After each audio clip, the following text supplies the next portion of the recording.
What's up tout le monde? Ici Jer Alain, votre animateur. J'espère que ça va bien. J'espère que vous avez passé une excellente semaine tout le monde. Avant de commencer le podcast, j'aimerais dire encore une fois un gros merci à notre commanditaire de cette semaine. Et j'ai nommé procafetière.ca. Si vous aimez le café, si vous voulez vous acheter une machine à café, vous voulez vous gâter avec une bonne cafetière, allez au procafetière.ca. Il offre la livraison gratuite sur toutes les commandes de 75$ et plus. Fait que allez sur le site, allez checker qu'est-ce qu'ils font. Moi, je vous encourage à les encourager comme que eux autres m'encouragent moi. Si vous n'aimez pas le café, allez liker leur page, allez liker leur page Facebook, leur compte Instagram. Donnez-leur de l'amour comme que eux autres, ils me supportent. Fait que bref, un gros merci à procafetière.ca.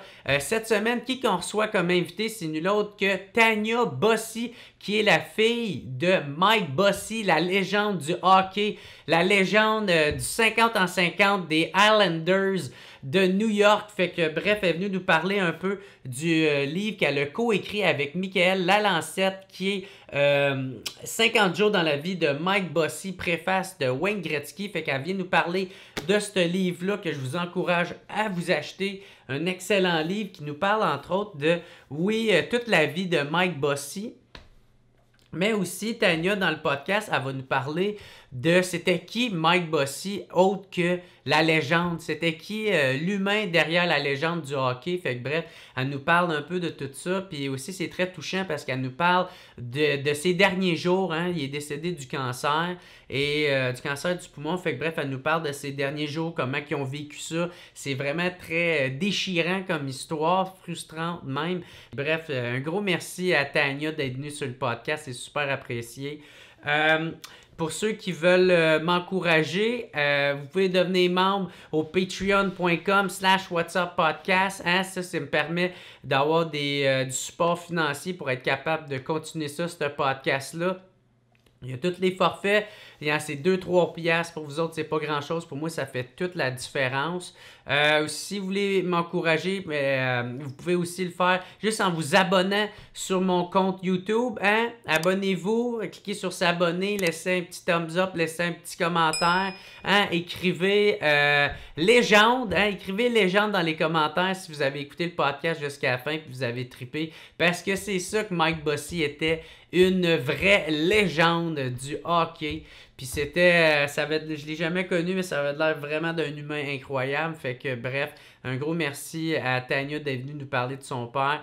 Et aussi, si vous voulez venir me voir en spectacle, en fin de semaine, je vais être le 10 février, je vais être au Boc et Bière à Sherbrooke. Fait que prenez-vous des billets au jeralain.com ou sinon, je sais que je vais être le 17 février au Foutoir à Terrebonne, le 22 février à l'Impérial Belle de Québec, le 23, je pense que c'était à Chicoutimi, le 24 à Jonquière, le 8 mars à Drummondville, puis le 15 mars, on termine ça au Club Soda pour ma fête. Pognez-vous des billets au jeralain.com. Sinon, sur ça, je vous dis un gros merci tout le monde, un gros merci à Procafetière, un gros merci à Tanya Bossy. Allez vous procurer le livre. Ou sinon, on se revoit la semaine prochaine tout le monde. Ciao!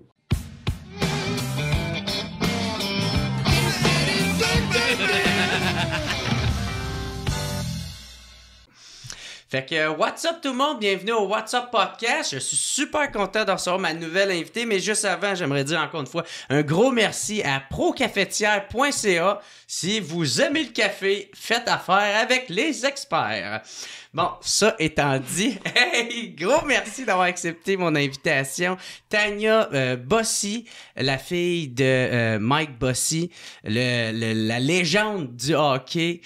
Un gros merci d'avoir accepté mon invitation. Ben merci à toi. Yes, ouais, c'est ça. Fait que là, t'es venu nous parler, nous raconter un peu l'histoire, la vie, la légende de ton père, autant du hockey, mais surtout parce que il était pas juste un hockeyeur pour toi, mais c'était ton père, c'était il t'a marqué beaucoup. Puis c'est ça. tu as fait une association avec Michael Lalancette pour sortir le jour de... C'est quoi? C'est les 50 jours de... Oui, moi, je le vois. De Mike Bossy. 50 jours dans la vie de Mike Bossy. De 50 jours dans la vie de Mike Bossy. Puis un livre qui a l'air vraiment écœurant, pour vrai, parce que là, moi, j'ai fait toute ma recherche, puis je me retenais de te dire ça jusqu'à temps qu'on commence le podcast. Puis merci pour la copie. Ça a vraiment de l'air... un maudit bon livre.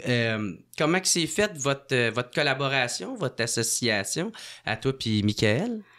Ben dans le fond, tu sais, moi j'avais toujours l'idée d'écrire j'aime beaucoup l'écriture, fait que j'achetais souvent mon père tu sais, pourquoi t'écris pas ta bio, tout ça, puis mon père voulait rien savoir. Puis quand il était malade, puis que là, les gens aussi qui étaient malades, mais ils devaient pas savoir qu'il était si malade que ça, mais il y a des gens qui l'ont approché, tu sais, en lui parlant d'une autobiographie. Puis là, mon père voulait pas, mais vu qu'il avait pas accès à ses courriels, c'est moi qui lisais ses courriels avec lui. Puis, tu sais, moi, je lui avais demandé la permission parce que c'était vraiment quelque chose qui me tenait à cœur, là, tu sais, de rapatrier. Mon père, je l'ai pas tant connu comme joueur de hockey, mais tu sais, j'ai connu toute son après-carrière. Puis mon père a fait tellement d'affaires. Je me disais, il faut comme ramener tout ça. Tu sais, je pense que ça me sécurisait de savoir que sa vie serait comme déposée en quelque part. Qu'il soit pas oublié, là. Ouais, c'est ça. Puis je lui ai demandé, puis tu sais, c'est drôle, mon père, le temps, là, il y avait un rapport au temps, il m'a regardé puis il a dit, tu sais, Tania, le temps que tu vas mettre là-dessus, tu ne le mettras pas sur autre chose. Puis là, j'ai dit, ben oui, papa, je sais. Il m'a dit, c'est beau, fais-le, tu sais. Ouais. Mais, fait que t'as donné l'autorisation. Ouais. Puis à un moment donné, j'étais tombée sur... tu sais, il y a beaucoup de choses qui se sont écrites après le décès, mais j'ai pas vraiment eu le temps de tout lire. Mais l'été qui a suivi, je suis tombée sur un article Tu voulais dire genre des hommages qui étaient faits ouais, à ton père? dans les journaux, des articles de Ou ses réseaux journaux. sociaux. Ouais. OK. Puis Michael, il était au soleil. Fait que j'étais tombée sur un de ses articles à l'été d'après. Puis j'avais... Tu sais, je savais qu'il avait déjà travaillé un peu avec mon père, mais je le connaissais pas vraiment. Mais tu sais, j'avais aimé la façon qu'il avait écrit son article. Tu sais, Michael, c'est un gars de détail, là. Il va parler des odeurs, de la température dehors. Puis j'avais vraiment aimé ça. Fait que j'avais juste envoyé un courriel en disant, tu sais, merci pour ce bel article-là. Ça m'a touchée. Puis, tu sais, on a discuté un peu, puis tu sais, j'ai dit que moi, tu sais, l'idée d'un livre, ça m'intéressait beaucoup. Puis là, c'est là qu'il m'a dit, ben, tu sais, en 2020, quand j'ai travaillé avec ton père, parce que Michael avait déjà écrit une biographie, il avait dit à mon père, tu sais, Mike, qu'est-ce que tu dirais qu'on écrive ta biographie? Ouais. Puis tu sais, mon père, il avait dit, rien contre toi, Michael, mais ça m'intéresse pas, oublie ça. Fait que, tu sais, ça a été comme un concours de circonstances où là, on s'est rencontrés, on a pris un café, puis je pense qu'on a su tout de suite, là, qu'on écrirait le livre ensemble. Ouais. Okay. Puis c'est ça, parce que j'ai cru comprendre à travers, tu sais, tous les articles, tous ben c'est ça, les articles que j'ai lus, que ton père, il parlait pas vraiment de ses exploits, là, avec vous autres, là. Il parlait pas de ça. Tu sais, même que, genre, il avait tout rangé ça d'une boîte au sous-sol, puis t'as découvert ça avec un dégât un dégât d'eau. Ouais. Ben, c'est ça. Dans le fond, mon père, quand il a pris sa retraite, nous, on est déménagés au Québec, là, sur la rive nord de Montréal. Puis, c'était pas une boîte, là, c'était plusieurs boîtes, parce que mon père a tout gardé. Puis il avait tout mis, tu sais, même ses trophées, quand tu gagnes une Coupe Stanley, il te redonne des petites répliques. Il avait tout mis ça dans des boîtes, puis c'était au sous-sol, mais tu sais, notre sous-sol, il y a une partie qui était pas finie. Fait que moi, j'avais jamais vu ça, puis c'est ça, à un moment donné, il y a un dégât d'eau. Puis là, ma mère, elle a sorti une coupe d'affaires, tu sais, qu'elle a mis en bas dans la partie finie. Mm-hmm. Mais il y avait tellement d'autres choses, là. Mon père avait vraiment tout gardé. Puis ça, ben on l'a découvert à sa mort, là, malheureusement, où on a dû comme ouvrir tout ça. OK. Mais tu sais, tous ces trophées avaient été sortis, mais tu sais, c'était quand même au sous-sol, puis on n'allait jamais au sous-sol, là. Mm-hmm. Tu sais, quand des fois, on avait de la visite, là, puis tu sais, ils appelaient ça le musée Mike Bossy, là, ils voulaient aller voir en bas, puis... mais tu sais... C'était plein de... Quand mon père est décédé, on a amené une couple de choses au salon, puis c'était tout plein de poussière. Tu sais, il a tout fallu dépoussiérer ça. Ah, ça, il allait pas voir ça comme à chaque jour, quotidiennement. Puis, tu sais, moi, il m'a jamais montré ça, il m'a jamais parlé de... sais, à part ces 4 coupes cette année, là, parce que, tu sais, tous ces autres trophées, moi, je le savais pas tant que ça. Tu sais, je savais pas tout, là. Ah ouais. Puis, est-ce que t'aimais le hockey plus jeune ou ça te passait 10 pieds par-dessus la tête? Non, je pense pas que j'aimais le hockey plus jeune. Tu sais, je pense que parce que mon père a arrêté... Tu sais, on est déménagé, j'avais 6 ans et demi. Ouais, c'est ça. Quand lui, il s'est retiré là, des Highlanders, là, tu sais. Fait que, tu sais, je sais que mon père puis ma mère nous amenaient à des parties, là, mais tu sais, on était dans une loge. Fait que moi, je me souviens des croquettes de poulet, de la pizza, puis du popcorn, là, mais, tu sais, pour moi, c'était plus... C'était plus comme un party, là. Ouais, c'est ça, un événement. Ouais. C'est quand son chandail a été retiré que là, tu sais, là, j'ai des souvenirs où, tu sais, j'entends les gens crier son nom, puis c'est lui qui est là, puis c'est là que j'ai réalisé que, tu sais, pour la première fois que, OK, tu sais, il faisait quelque chose, là, quand on venait ici, là, c'était pas juste... OK, fait que c'était environ à ce moment-là que t'as compris qui était ton père pour bien du monde. Là, ouais. Quand t'entends la foule crier, si... T'avais quel âge à cette époque-là? 5-6 ans. OK. Tu comprenais un petit peu. Ouais. Mais j'imagine, même à cet âge-là, tu dois pas non plus faire trop d'associations ou trop comprendre un peu. Non, puis le hockey était pas si fort, tu sais, si populaire qu'ici. Alors, moi, je me souviens pas d'être sortie avec mon père puis que les gens le reconnaissaient, là. Mais quand je suis arrivée au Québec, là, ça m'a frappée, là, puis... Tu sais, de l'âge de 7 ans, la première fois qu'il nous a emmenés à la ronde jusqu'à, tu sais, à la fin, là. Tu sais, mon père, on pouvait pas sortir. Ah, il se faisait arrêter. Les gens reconnaissaient sa voix à mon père. Des fois, quand on sortait, tu sais, je sortais avec mes enfants, mon père voulait toujours venir avec nous. Puis là, je disais, OK, mais là, papa. Tu sais, on y mettait une casquette, puis on lui disait, parle pas. Tu sais. Mais la minute que mon père, son thème de voix ou qu'il riait, c'était comme un aimant. Là. Tout le monde se revirait, puis là, on était comme bon, tu sais. Parce que c'était plus long, tu sais. Ben oui, c'est ça. Faire des choses avec mon père, il se faisait arrêter, puis il était pas capable de dire non. Fait que, tu sais, il signait des autographes sur des napkins au McDo tout le temps, puis... Ah ouais. T'inquiète pas, moi aussi, je comprends ça, c'est quoi se faire arrêter tout le temps. Fait que, ouais... Est-ce qu'à ce moment-là, tu comprenais la légende qui était ou pas encore, là? Tu sais, mettons, tous les exploits, tu sais, comme, il y en a, c'est quoi? C'est 9 saisons de suite qu'il a fait des 50 buts. Des 50 buts et plus, là, tu sais. Ouais. Mais ça, je le savais mais je comprenais pas tellement, là. Et t'en parlais-tu un peu? La seule chose que mon père me disait, c'est que des fois... tu sais, je disais 9 saisons, puis il disait consécutives, Tania. Tu sais, pour lui, c'était important, les 9 saisons consécutives. Bon, mais parce que c'est le seul record que Wayne Gretzky n'a pas pu battre, ça. Ben, je pense qu'il n'a pas été... Ouais, c'est ça, il n'a pas été battu, ce record-là, par personne, les saisons consécutives. Mais, tu sais, quand je suis arrivée au Québec, moi, les gens me demandaient quelle position, et tu sais, ils me croyaient pas, là. Tu sais, que mon père, c'était Mike Bossy, là, j'avais 7-8 ans. Puis il disait, ah ouais, tu sais, prouve-le à quelle position il jouait ton père. Puis je disais, première. Puis là, il riait, tu sais, comment, première. Je dis, ben oui, c'est le meilleur, mon père, première position.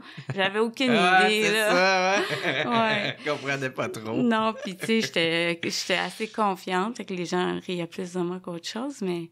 Non, ben, ils devaient fermer leur gueule quand ils comprenaient que c'était réellement toi, par exemple. J'ai jamais vraiment...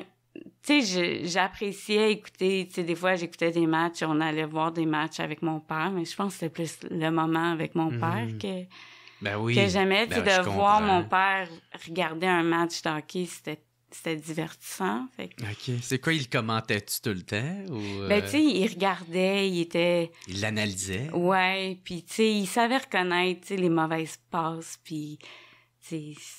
Le jeu, là, le jeu technique, là. Ah, je comprends. Je me demande, parce que c'est ça, tu sais, est-ce que ton père, je sais pas si on y va trop rapidement là, mais y avait-tu un peu, pas une rancœur, mais peut-être un petit amertume de pas avoir eu la reconnaissance qu'il aurait mérité ici au Québec, tu sais, parce que Il y en a qui disaient qu'il était un peu dans l'ombre de Guy Lafleur ou même de Wayne Gretzky. Fait que, mais, tu sais, pourtant, hey, j'ai lu tous ses records, puis tout... C'est une légende de ton père. Hey, c'est épouvantable, les saisons de points qu'il faisait, là. Fait que... Mais on dirait que, je sais pas, Mike Bossy, peut-être aussi, c'était un nom anglophone. Fait que peut-être, je sais pas, il y en a qui le remarquaient moins, tu sais. Puis c'était à l'époque de Guy Lafleur, je pense. Puis ils jouaient souvent l'un contre l'autre. Fait que... Mais tu sais, je pense que le fait de pas avoir été repêché par les Canadiens, lui, je pense que ça y a fait mal. Là. Ça y a fait de quoi? Puis ensuite, d'avoir été repêché si tard, là, dans sa biographie anglaise, là, qui était sortie dans fin des années 80, là, alors qu'il venait de se retirer, il disait vraiment qu'il s'était senti comme un déchet, là, d'avoir été repêché à si ce point-là? Ouais. Ça a été l'humiliation. Ouais, il a été humilié. Parce qu'il était repêché 15e, je pense que c'était en 77. Il était repêché 15e dans la NHL. Ouais. Puis c'est pour lui que, tu sais, puis ça allait très bien aux juniors, là, tu sais, de qu'est-ce que j'ai lu, là, c'était des grosses saisons, puis il n'y avait pas une équipe à tout casser, là, tu sais, c'était lui qui portait ça à bout de bras, là. Mais tu sais, je pense qu'il y en a qui disaient qu'il était trop petit, trop frêle, fait que, tu Ouais. sais, il aurait aimé ça, jouer pour le Canadien, tu sais, je pense qu'il l'a dit lui-même, puis, tu sais, de jouer à la maison aussi. Mm-hmm. Mais, tu sais, après coup, je pense que mon père, dans le Canadien, aurait peut-être pas fait ce qu'il a fait avec les Highlanders, tu sais, parce qu'ils ont gagné 4 Coupes Stanley de suite, quand même. Ouais. Tu sais, avec l'équipe qu'il y avait, c'était comme un momentum qu'il y a eu avec les Highlanders. Il pouvait briller là. Ouais. Tu sais, il pouvait avoir sa chance. Ouais. OK. Mais oui, je pense que tout le processus du repêchage a été difficile pour lui. Puis en plus d'avoir été comme ignoré des Canadiens, c'est sûr que ça l'avait affecté, là. Il t'en parlait-tu de ça ou il gardait ça pour lui ou tu l'as appris des autres ou... Ouais, on s'en est déjà parlé, là, tu sais, parce que moi, je disais souvent, tu sais, t'aimerais-tu ça aller coacher, pis tout ça. Mm-hmm. Fait que, tu sais, oui, il aurait aimé ça, puis je pense qu'il l'a déjà dit, là, qu'il aurait aimé ça jouer pour le Canadien, c'est sûr. Ouais. Mais, tu sais, mon père, c'était pas... tu sais, mon père passait vite à autre chose, là. Ouais. Fait que c'était pas comme un sujet... tabou, genre? Non. De quoi de même. Non. Il y a une fait, j'aurais aimé ça, mais ça s'est passé autrement. C'est puis... ça. Puis il reconnaissait que s'il avait été avec le Canadien, ben tout le reste ça serait pas qu'il a peut-être fait, passé. ça se serait pas passé comme ça, là. Okay. Ouais. Ou peut-être le contraire. Peut-être. C'est ça, on sait pas. On saura jamais. OK. Puis comment que c'était avec Guy Lafleur? C'était-tu une saine compétition entre les deux? Les deux s'aimaient pas? Ou les deux étaient en grosse compétition? Ou... Ben, pendant qu'il jouait, je pourrais pas te le dire, mais tu sais, après, je sais qu'il y avait une bonne relation avec Guy Lafleur. Il y avait pas de chicane. Tu sais, mon père a amené un restaurant, puis moi, je me souviens là, qu'il avait invité Guy. Puis, tu sais, même encore aujourd'hui, moi, je parle à Martin. C'est son fils. Ouais, tu sais, veut pas, nos histoires ont des choses en commun. Fait que c'est sûr que, tu sais, j'ai de l'empathie pour lui, il y en a pour moi. T'sais, les deux, c'est des légendes du hockey. Les deux sont décédés de la même maladie, quasiment en même temps. Il y a une semaine d'intervalle. Ouais. Mais tu sais, c'est sûr que à l'époque qu'il jouait, mon père, je pense que tous les athlètes d'élite comme ça, ils sont compétitifs. Ben oui, t'as pas le choix. C'est ça. Tu peux pas être un bon perdant. Là. Non. Fait que oui, il devait avoir de la compétition, mais tu sais, ce que je retiens maintenant, c'est que mon père, personne l'haït. Tu sais, autant Wayne Gretzky que Guy Lafleur à l'époque. Tu sais, peut-être je sais pas, peut-être que la compétition était vraiment forte, mais tu sais, il a jamais entaché ses relations là, avec les gens contre qui il compétitionnait. Ça sort pas de la glace, là, j'imagine. Non, c'est ça. Qu'est-ce qui est sa glace, c'est sa glace. Ouais, vraiment. C'est ça, là, tu sais. Ouais. Puis tu sais, mon père, c'est pas quelqu'un qui déteste les gens, là, tu sais. Il est plutôt neutre ou il adore, là. Ben ouais, puis j'imagine, t'as dû le voir, le découvrir avec les témoignages que t'as pu voir, là, tu sais. Que le monde, il parle en bien de ton père. Tu sais, même, je pense que tu disais que le monde te parlais de la personne avant de qu'est-ce qu'elle a accompli au hockey. Ouais. T'avais dit ça. Tellement que, tu sais, les gens me disaient, ah, tu sais, t'es-tu la fille de Mike Bossy? Puis là, je disais oui. Puis là, ils me disaient, ah, il était tellement fin. Ah, il était beau. Là, tellement que je me disais, ah, tu sais, vous le connaissiez? Je pensais que c'était des amis ou quelque chose. Puis ils me disaient, non, mais on le voyait à la TVA, tu sais. Ah ouais. Fait que les gens me parlaient plus de sa gentillesse, qui était sympathique avant de me dire, ah, c'était tout qu'un joueur de hockey. Sa bonne humeur. Ouais. OK. Ouais. Non, puis là, tu as parlé de Wayne Gretzky. Justement, c'est lui qui signe la préface du livre. Comment vous avez réussi à le convaincre de faire ça? Ça, c'est drôle. Ben, tu sais, on brainstormait un peu de qui pourrait faire la préface, puis, tu sais, Michael, il a dit, ben, tu sais, vu qu'il était comme pas en compétition, mais il avait les mêmes objectifs, tout ça, on pourrait demander à Wayne Gretzky, puis moi, quand mon père est décédé, ben, j'avais son cellulaire, tu sais, avec tous ses contacts. Puis j'ai dit à Michael, ben, je peux le texter. Tu sais, moi, Wayne Gretzky, je l'ai peut-être rencontré, je m'en souviens plus. Ah, plus jeune. Ouais. Fait que j'ai dit à Michael, ben, je peux le texter pour lui demander. Puis là, il m'a dit, t'es un peu intense, Tania, là, tu sais, texter, là.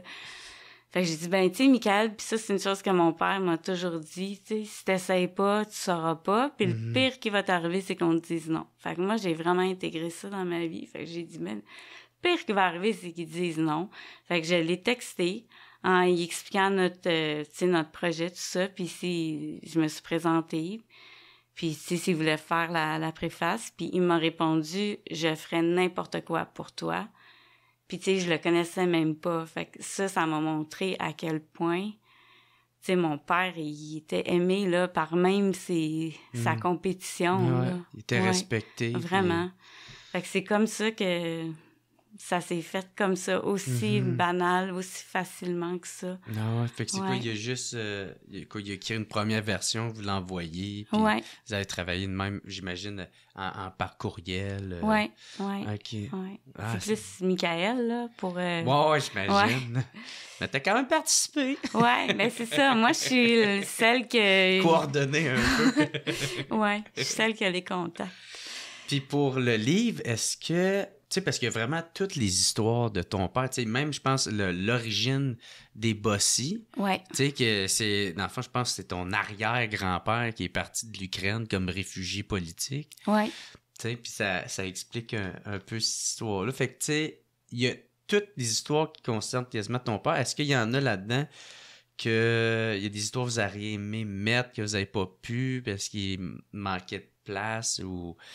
Ouais. Il y a une couple d'anecdotes, là, que, tu sais, Michael, c'est un journaliste, là, alors lui, tu sais, la rigueur, c'est vraiment important. Fait que, tu sais, il y a des histoires qu'on n'avait pas assez de détails, puis vu qu'on pouvait pas demander à mon père, mais, tu sais, à un moment donné, mon père avait fait quelque chose, il faisait des shows de cartes, là, que ça s'appelle, c'est qu'ils vont dans des villes, puis ils signent des cartes de hockey, puis ils sont plusieurs. Ouais. Puis, je me souviens pas, il était où, je pense que c'était à Vancouver, mais... il était parti à Vancouver, puis il avait amené, tu sais, les bagues de mon père, il y en avait 4, là, puis il était dans un coffret de sûreté à la banque. Puis là, quand il avait fait son show de cartes, il avait décidé d'amener ses 4 bagues. Fait qu'ils avaient mis. Tu sais, moi, j'ai jamais vu mon père avec ses bagues-là, il les portait pas. Il est allé là-bas, il a mis ses bagues, puis en arrivant dans l'avion, ben il les a enlevées pour les remettre dans son sac, puis il y en a une qui est partie dans l'avion. Oh non! Fait qu'il a perdu sa bague. Fait que là, ça a été comme la frénésie des hôtesses de l'air, essayer de trouver la bague. Finalement, ils l'ont jamais trouvée. S'il y en a qui s'est écrit ça dans les poches, sûrement. Ben là, mon père est revenu avec 3 bagues, mais il l'a pas dit. Tu sais, il a jamais dit... Il devait être gêné, là. Il devait avoir comme un peu honte, là. Fait qu'il en a jamais parlé. Puis c'est comme 1 ou 2 semaines plus tard, il a reçu un appel que la bague avait volé dans le sac à bagages d'une autre madame. Fait qu'il y a une madame qui est arrivée à l'hôtel, qui a ouvert son sac, qui avait une bague de la Coupe Stanley. Fait que je sais pas comment elle avait fait pour rejoindre mon père, mais finalement... Puis elle est bien gentille, cette femme-là. Ouais. Fait que mon père, il a eu sa bague, puis c'est après qu'il nous a raconté ça. Cette histoire-là. Ouais. Mais, fait que là, tu sais, il manquait des détails de c'était quelle année, tout ça. En même temps, quelqu'un qui te vole ça, que tu trouves un acheteur, On va savoir que c'est toi qui l'as volé, Ouais. là, tu sais. Il n'y en a pas 10 c'est 000 bagues de même, là, sacrément. Ouais. Non, en effet, mais... Fait que ça c'était drôle, mais on n'a pas pu le mettre, puis... Tu sais, il y a quelques histoires aussi qui étaient... Tu sais, peut-être qu'on savait pas les dates, tout ça, qui ont été mentionnées vite. Mais à première vue, tu sais, je pense que tout ce qui concernait mon père était là. Tu sais, là, il y a des anecdotes qu'on n'a pas mis parce qu'ils étaient insignifiantes, là, mais... Puis c'est ça, toi aussi, tu veux que ça représente bien ton père, tu sais. C'était pas un livre sur moi, sur ma sœur, tu sais, c'était plus de rester fidèle à l'histoire de Mais de lui, mon autant père. qu'hockeyeur que père, là, Ouais. tu sais. C'est ça comment il était dans la vie de tous les jours. Ouais. Ouais, parce qu'il a pris sa retraite jeune, fait que... Ouais, à cause d'une blessure au dos. Ouais, à cause des maux de dos, fait que... Tu sais, sa vie d'hockeyeur, c'est comme 1/8 de sa vie au complet, là. Ouais, c'est ça. Tout à l'heure, tu parlais que il avait passé proche d'être de signer pour les Nordiques. Ouais. Ton père, il a passé pas. Eh, Seigneur, ça! Parce que moi, le mien, mon père, il aurait été content, tabarnak. Ça s'est passé quand même parce que. C'est ça, parce qu'au début, quand on parlait du repêchage, vu que c'était une offre ridicule des Highlanders, ben, ils ont fait comme... Il y avait les Nordiques qui l'avaient approché, je pense, c'est ça? Mais je pense qu'à l'époque, les Nordiques, là, moi, je suis pas très connaisseur, là, mais je pense que les Nordiques étaient pas dans la Ligue nationale, ou... Ah, OK, oui, c'est ça. Parce que c'est après qu'ils ont fusionné, puis c'est là, tu sais, t'avais comme la Ligue mondiale de hockey. C'est ça. Puis là, ils ont fusionné. Ouais. OK. Fait que... C'est à cette époque-là, oui, puis tu sais, le gérant de mon père, c'était Pierre Lacroix. Fait que le même... qui a déjà été gérant de Patrick Roy, je pense, Pierre Lacroix. Mais... fait que là, il avait dit non, tu sais, on n'accepte pas ça, puis c'est ça... Tu as laissé la porte ouverte pour les Nordiques de faire une offre. Ouais. Puis finalement, mon père, il a eu l'offre qu'il voulait, qui est passé proche. Mais en même temps, tu sais, cette époque-là du hockey, puis ça, moi, je le savais pas, mais les joueurs à cette époque-là faisaient pas des gros salaires. Tu sais, c'était des salaires bien corrects. Mais c'est sûr, ils gagnaient leur vie avec leur sport, là, mais tu sais, c'était loin d'être aujourd'hui. Oui, vraiment. Je pense que... Je sais pas si mon père, ça a été le premier ou celui à recevoir le meilleur salaire, là, mais tu sais, c'était pas les salaires d'aujourd'hui. Je pense qu'il a fait comme 6 millions dans toute sa carrière. Ouais, c'est ça. Je pense que son contrat le plus gros, c'était comme 1 million. Ouais. Fait que c'est ça. C'est pour ça qu'il y en a bien aussi qui se retrouvaient à être obligés de travailler après. Ouais. Mais toi, je pense que ton père, il voulait travailler. Il voulait occuper ses journées. Ouais. Parce qu'il a continué, je pense, à travailler après sa carrière il a fait plein d'affaires, mon père. Puis c'est ça, mon père aurait pas... Tu sais, financièrement, est-ce qu'il aurait pu arrêter? Je sais pas. Peut-être que oui. Peut-être qu'en investissant dans l'immobilier ou quelque chose, mais tu sais, mon père... je l'aurais pas vu là, assis à écouter la télé ou... Il avait besoin de travailler, puis c'est ça, il a toujours travaillé. Quand il est arrivé, il a fait de la radio, il a fait l'émission Il est trop de bonheur, après ça, il a fait Les Midis fous. À un moment donné, il faisait Piment fort, Taquinons la planète avec Ghislain Tachereau, je pense, puis Pierre Brassard. Il a fait une émission Virus avec François Mascotte, il a fait de l'humour. Après ça, il est allé travailler à la bourse. Il est allé faire son cours de courtier en valeurs mobilières. Il a travaillé à la bourse. Ça n'a pas marché. Et je pense que c'était trop sérieux pour lui, là. Ah ouais. Ouais. Fait qu'après ça, il a eu un restaurant. Après ça, il est allé travailler dans les ventes chez Humpty Dumpty longtemps. D'un chip, ouais. Ah ouais. Il travaillait là-bas. Puis après ça, ben, il est allé travailler pour les Highlanders dans les ventes corporatives. Puis il travaillait là une semaine sur 2. Puis j'imagine que vous étiez un peu plus vieille là, dans ce temps-là. Ben, tu sais, quand mon père travaillait chez Humpty Dumpty, j'étais à l'université, fait que je devais avoir début vingtaine, ouais. Parce que j'allais à l'université à Ottawa, puis je revenais à toutes les fins de semaine pendant 4 ans. Je suis revenue à toutes les fins de semaine, puis mon père, l'usine de chips, était juste à côté de la gare, puis mon père, il venait me chercher au train le vendredi matin, fait que je faisais la journée de travail avec mon père dans les chips, ouais. Ouais, parce que c'est ça, après quand il a terminé la carrière d'hockeyeur, ben, il a passé énormément de temps avec vous autres, je pense qu'il se sentait un peu coupable de ne pas avoir été plus proche de vous autres à cette époque-là. Ben, tu sais, je le savais pas à cette époque-là. Tu sais, je sais que mon père était... Tu sais, mon père, il m'amenait chez le dentiste, il m'amenait me faire couper les cheveux. Il était vraiment un papa impliqué, là. Mm-hmm. Mais, tu sais, quand moi, j'ai eu mes 2 filles, là, mon père est devenu comme... C'était vraiment intense, là, son amour pour mes enfants. Ah, ouais? Ouais. C'était très fort. Il voulait être partout. Ma fille, elle joue au soccer, mais, tu sais, à 6 ans, c'est pas de la compétition, mais...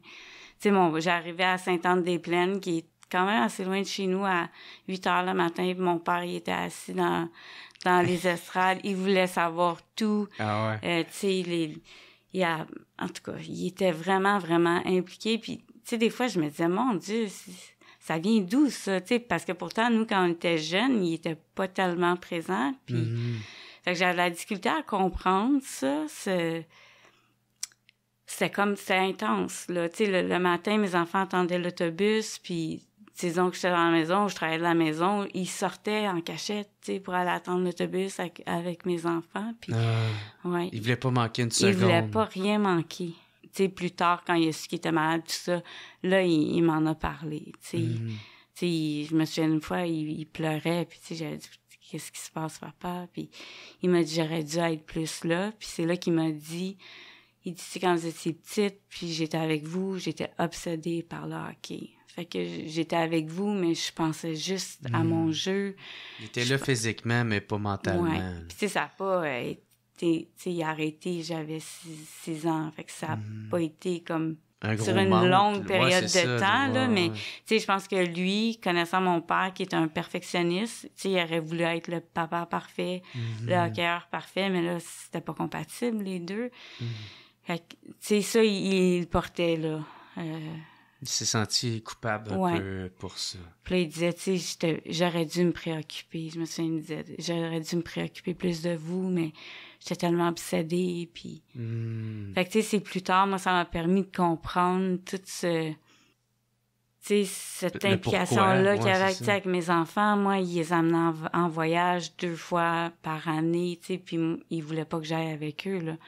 Puis, tu sais, il appelait les secrétaires. Toi, reste à la maison, fais ce que tu veux, là. Il appelait les secrétaires pour avoir le calendrier scolaire, pour pouvoir booker ses vacances. Puis, ouais. Puis toi, étais-tu contente de ça? Qu'il s'implique autant? Ou t'es comme, Chris, c'est mes enfants aussi, je peux les voir? Non, mais tu sais, je pense que, tu sais, moi, j'étais monoparentale, je travaillais, fait que...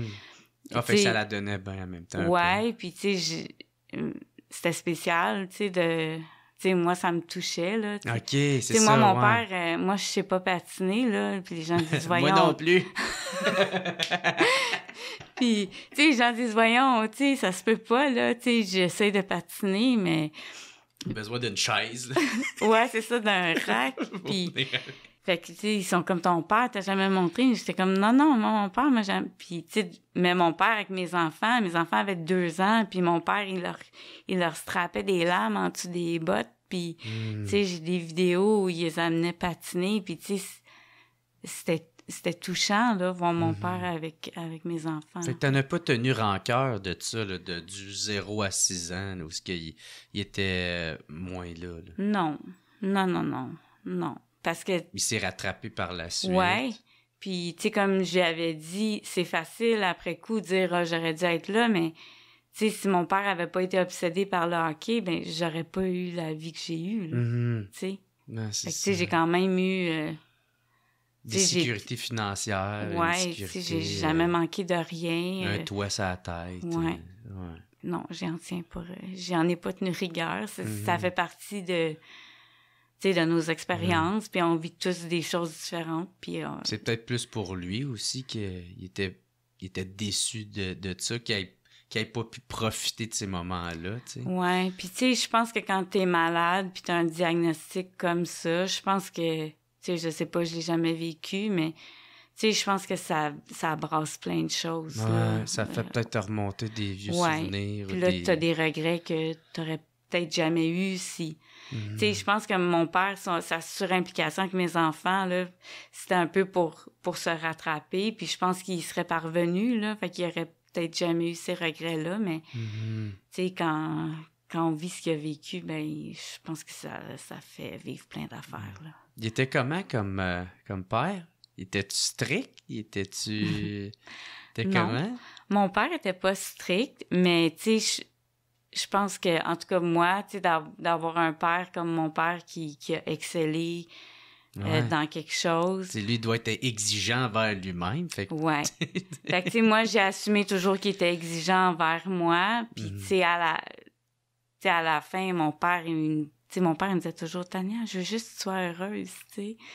Mais, tu sais, moi, je percevais ça, que je devais réussir, c'est tout ce que je faisais. Puis en même temps, tu sais, mon père nous a toujours dit, si c'était pour faire quelque chose, fais-le bien. Fait que, tu sais, oui, il était exigeant, mais, tu sais, il nous laissait, tu sais, il nous imposait pas ses affaires, là. Tu sais, choisis ce que tu veux faire. Puis il était pas strict, non. Et mon père était pas capable de dire non, là, jamais. Il disait jamais non. Fait que ça donnait des situations cocasses, là. OK. Sauf, par exemple, peut-être pour le livre, parce qu'au début, je pense que c'est ça, il voulait pas... Ouais, mais c'est parce que mon père voulait pas s'impliquer là-dedans, là. Tu sais, il voulait pas, lui, mettre du temps parce que... Pour lui, c'est futile, c'est pas important. Ouais, puis, tu sais, lui, il voulait passer du temps avec ma mère, avec mes filles. Fait que tout ça lui aurait enlevé du temps avec sa famille, là. C'est ça. Mais, tu sais, pour nous, il disait jamais non, là. Tu sais, tu pouvais demander... J'ai demandé une photocopieuse, je pense que j'avais 10 ans pour ma fête, puis, tu sais, à l'époque, là, il m'avait acheté une Xerox, là, de bureau, tu sais, un tableau, il m'avait acheté un tableau, tu sais, de professeur, tu sais, il disait jamais non, là. Tu voulais une photocopieuse à tes 10 ans? Ouais, c'est ça. Non, pas une Fisher Price, là, une vraie... Ben, moi, j'avais pas spécifié. Je voulais faire des copies, tu sais. Je jouais à l'école, je voulais faire des copies. Donc, c'était pas genre... Tu sais, il était pas capable de dire non. À mon bal de finissant, tu sais, nous, on avait des voisins qui avaient des autos comme... c'est plus luxueuse. Puis, tu sais, vers mon bal de finissant, mon père m'a dit, va, là, tu je demande à Robert d'emprunter telle auto. Puis, j'étais comme, non, moi, j'aimerais ça y aller en kart de golf à mon bal de finissant. C'était? Ouais. Fait que c'était un peu bizarre. Mais là, mon père, un kart de golf, ouais, OK. Fait qu'il est allé au club de golf, parce qu'on restait.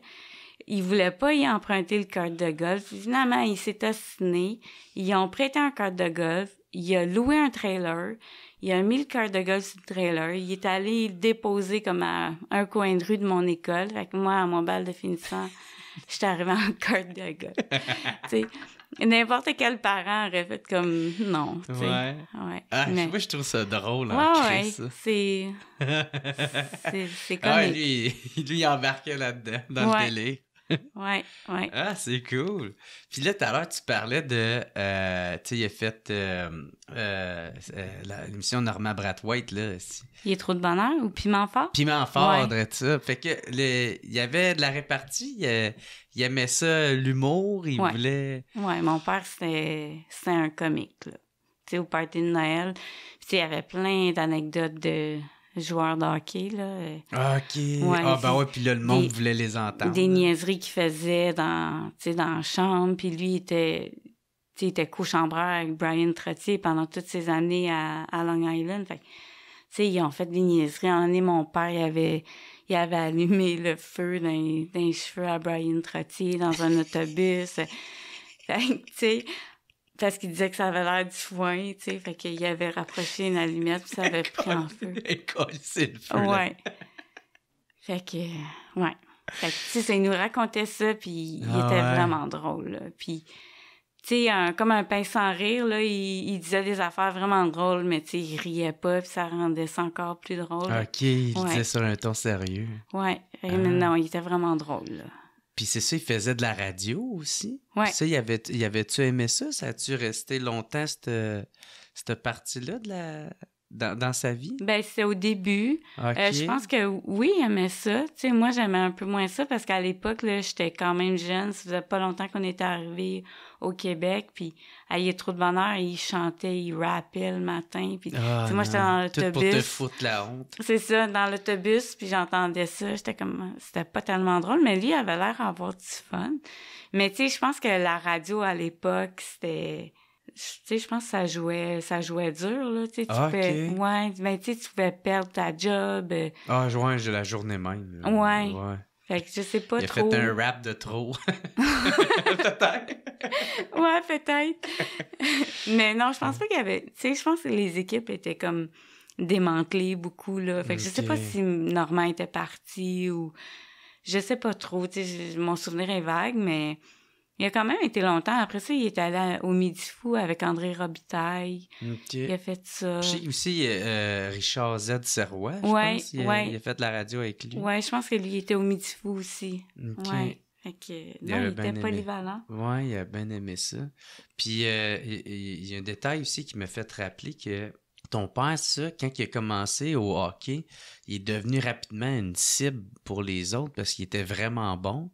Ouais. Fait que là, le monde, il était très, très rough avec lui.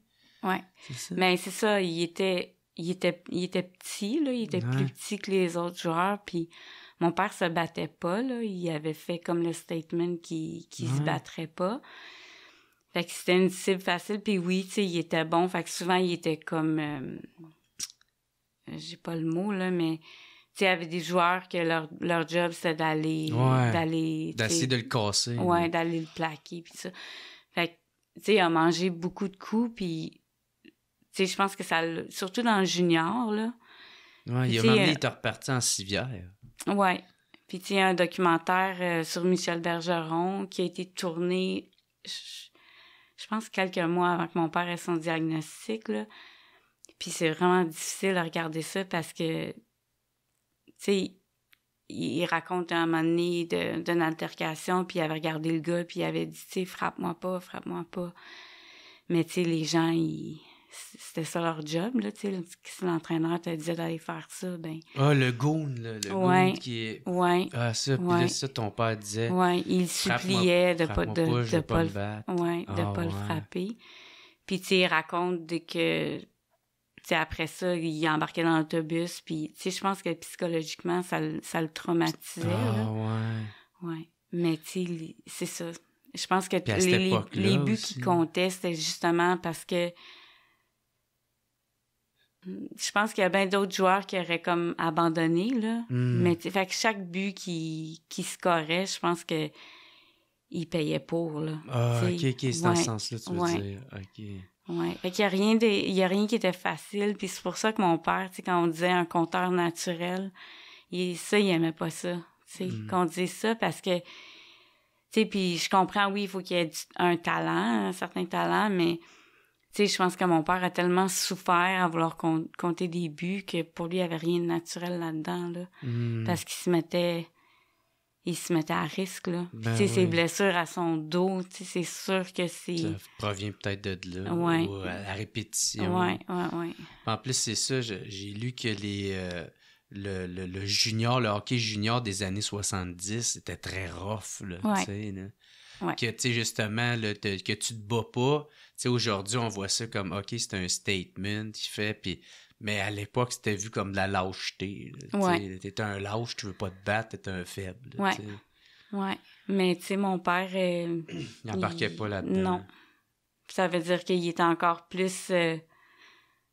encore plus ciblé parce que lui, il avait dit « Je me battrai pas ». Ben c'est ça, parce qu'il avait gardé... Ben, tu sais, dans le livre, tu sais, il l'explique bien, Michael... C'est que il avait gardé cette philosophie-là, de pas vouloir se battre. Puis là, il avait même fait un statement, ça dans NHL. Il a dit moi, je me battrais pas. Je veux pas qu'on change le règlement pour moi, mais faites quelque chose. Moi, je veux pas me battre. Ouais. Puis je pense, le match suivant, Gordie Howe, il avait fait payer le prix. Je pense qu'il avait été se battre avec ou de quoi de même. Ah oui. Ouais. Ben, en tout cas, Ça, c'était le joueur préf de ma grand-mère. Gordie Howe? Ouais. Ah ouais? La mère de mon père. Ouais. Elle avait un amour. Je pense qu'elle lui envoyait des cartes postales. Mais je sais pas. OK. Mais c'est sûr qu'il était une cible facile. Puis, ouais, ça l'a affecté. Puis je pense que il devait avoir peur aussi, là. Tu sais, quand tu... Mais tu sais, ça montre à quel point mon père était focus, puis obsédé par... Ouais. Tu sais, parce que tu peux pas... c'est ça, tu peux pas... Ça doit être même un mode de vie, là, le hockey, rendu là. Tu sais, 4 Coupes Stanley de suite, tu sais... Ouais, ça prend de la détermination. Ben ouais, dans des époques où il y a Guy Lafleur puis Wayne Gretzky, là. Ouais. T'as-tu parlé de c'était quoi son plus beau moment en carrière? T'as-tu compté ça? Ben, je pense que c'est le 50 en 50, là. Tu sais, juste de voir sa réaction, là. Mon père, c'était pas quelqu'un de hyper démonstratif, sentiment, là. Tu sais, c'était un homme de son époque, mais tu sais, juste de voir sa réaction quand il a compté le 50 en 50, là, où il danse sur la patinoire, puis qu'après ça, il s'est dit « Oh mon Dieu, tu sais, j'ai pas fait ça », mais... Puis, tu sais, la façon que ça s'est fait aussi, tu sais, je pense qu'il restait pas longtemps là, à la partie, là, puis il avait juste compté un but. Fait qu'il a compté ses 2 buts comme dans les derniers moments. Puis il avait dit aussi là, qu'il compterait 50 en 50, fait qu'il y avait vraiment beaucoup de pression. OK. Fait que je pense que, tu sais, tout ça combiné, c'est sans doute le moment là, le plus marquant pour lui. Puis... tu sais, après avoir fait son 50 en 50, ben, il y a eu comme une passe de Brian pour compter un autre but. Puis si je me trompe pas, là, tenez-moi-en pas rigueur, mais tu sais, il y avait plus de goaler, là, à ce moment-là. Fait que Brian, il a donné la rondelle, puis mon père l'a renvoyé à Brian. Fait que c'est Brian qui a compté qui a marqué le dernier but, puis Brian, il disait « Pourquoi t'avais fait ça, tu sais? » Puis mon père, il dit « Ah, tu m'en as donné plein de passes, puis c'était ça le jeu à faire. » Mais, tu sais, fait que je pense que toute cette histoire-là, qui est comme peu probable, là, je pense que ça a été... Je pense que ça aurait été son moment, dont il était le plus fier. Ben ouais, ça, parce que le bout que tu parles, c'est que quand il est arrivé pour signer avec les Islanders, il a dit... moi, je vais-tu scorer 50 buts cette saison-là? Là. Ouais. En 50 matchs, moi, tu scorer 50 buts. Ouais. Puis... Ben, je pense qu'il avait pas dit en 50 matchs, mais il avait dit au directeur général, je vais compter 50 buts, tu sais, à ma première année. Il fallait que tu sois confiant en Chris là, pour faire ça. Sacrément, c'est pas n'importe quoi. C'est pas n'importe qui peut faire ça. Mais tu sais, je pense que j'ai compris ça après, mais... Tu sais, mon père me disait souvent, tu sais, faut juste que tu aies l'idée, Tan, puis après ça, ça va se faire. Mm-hmm. Fait que je sais pas si c'était sa façon comme un peu de, tu sais, de visualiser ou de, comment il appelle ça aujourd'hui, là, de manifester, là. Fait que je sais pas si pour lui, le fait de le dire, mais ça le forçait après à avoir une discipline, puis c'était comme de le dire... À focusser là-dessus. Ouais, okay. Je sais pas si c'était pas une tactique qu'il avait, parce que, tu sais, souvent dans ma vie, il me dit, tu sais, si tu veux faire quelque chose, t'as juste à vouloir le faire, à voir les étapes, puis le reste, ça va se faire tout seul. Des fois, c'est vrai, des fois, c'est pas vrai, là, mais, tu sais, fait que je me demande si... Tu sais, parce qu'il y en a qui tu sais, j'ai déjà lu que... Tu sais, ça fait un peu prétentieux, mais, tu sais, mon père était tellement pas prétentieux que ça me surprendrait que c'était de la prétention. Je pense plutôt que c'était une façon de se commettre, puis... Ah, c'est ça, de se mettre la pression, de faire comme, là, j'ai pas le choix, là. Ouais. J'ai dit j'étais pour le faire, puis j'étais un gars de parole. Ouais. Ah ouais. Puis le 50 en 50 aussi, il l'avait dit. Puis, tu sais, Brian, il avait dit, dis pas ça aux journalistes que tu veux faire ça, là, parce que après ça... la pression va être insupportable. Puis il l'a dit pareil. Mais il y en a qui marchent à la pression aussi. Ouais. Je sais pas si ton père était de même. Ben, ça moi, doit. Moi, je le suis crissement pas, là. Mais, tu sais, il y en a, là, genre, plus qu'ils ont de pression, plus qu'ils aiment ça, là. Tu sais, c'est comme du carburant pour eux autres, là, tu sais. Ouais. Ça doit, parce que, tu sais, quand il était à TVA, il était... Tu sais, mon père, c'est un anglophone, là. Puis quand il y a eu l'offre à TVA, ça l'insécurisait beaucoup de devoir parler en français. Puis surtout là-bas, tu sais, c'est en direct. Puis après ça, tu sais, quand il était malade, tu sais, on jasait de sa vie, puis ça. Puis il disait, tu sais, Tania, quand je voyais la lumière rouge, là, puis que c'était en direct, là, ça me... Tu sais, moi, j'aurais pensé qu'il aurait été stressé à mort, mais il dit non, c'était comme une montée d'adrénaline il aimait ça, là. Tu sais, ouais. Ah, fait que, tu sais, il a retrouvé un petit peu qu'est-ce qu'il y avait au hockey. Ouais, ça doit. OK. Ben, c'est ça, tu sais, quand vous êtes partis, tu sais, quand lui, il s'est retiré du hockey, pourquoi vous êtes repartis au Québec? Y avait-tu une raison? Y avait-tu une appartenance avec le Québec? Tu sais, pourquoi pas avoir resté à New York, à travailler là-bas, tu sais? Ouais, non, mon père, ben, c'est un Québécois, ma mère est québécoise, fait que toute la famille était au Québec.